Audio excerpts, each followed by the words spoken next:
Hello all, welcome back to my channel Telangana రుచులు. So ఈరోజు ఏంటి మా స్పెషల్?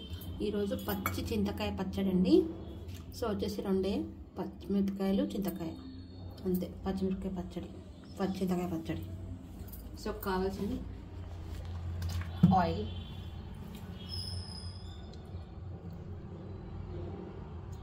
బస్. సో ఇదండి, ఒక స్పూన్ జీలకర్ర, పచ్చిమిర్చి. సో ఇదండి, ఇప్పుడు చింతకాయలు వేస్తున్నాను.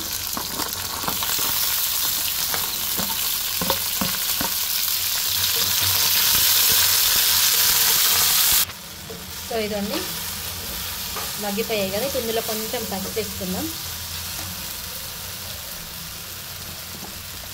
మొత్తం ఆయిల్లో మగ్గిపోయింది.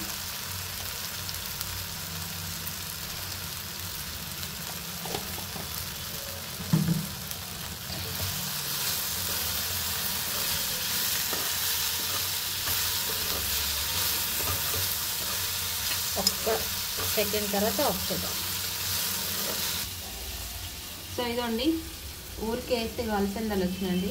అలసంద చెట్టు వచ్చి దానికి మేము వచ్చినాయి, మా చెట్టుకి.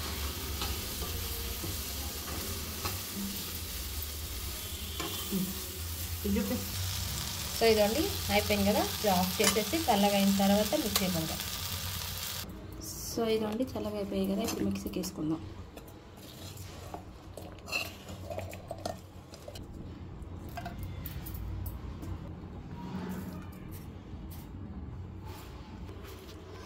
సో ఇదండి అయిపోయింది, ఇప్పుడు తాలింపు పెట్టుకుందాం.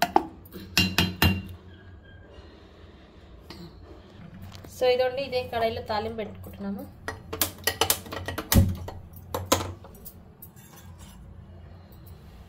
కొంచెం ఆయిల్, అది నాన్ స్టిక్ కడాయి, అది అలా అయింది, దాదేదో అనుకోకూడదు. సో ఇదండి కొంచెం మినపప్పు, శనగపప్పు తాలింపులోకి. నా బ్రెయిన్ పని చేయట్లేదు.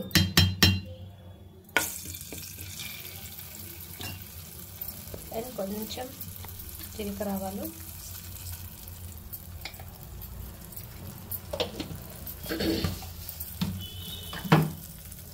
రెండు ఎండుమిరపకాయలు, 3 పడ్డాయి, కర్మ అది తీసి పడేసేదే కాబట్టి 2 పెట్టాలి. సో ఇదన్నీ ఇందులో కరివేపాకు వేస్తాం. ముందు అంతకన్నా ముందు కొంచెం ఇంగువ, పచ్చట్లో ఇంగువ వేస్తే బాగుంటుంది. అది ఆప్షన్, మీ ఇష్టం, వేసుకుంటే వేసుకోండి, లేకపోతే లేదు. నేనైతే వేస్తాను కరివేపాకు. సో ఇదండి, ఇప్పుడు ఇందులో పచ్చడి వేసేద్దాం.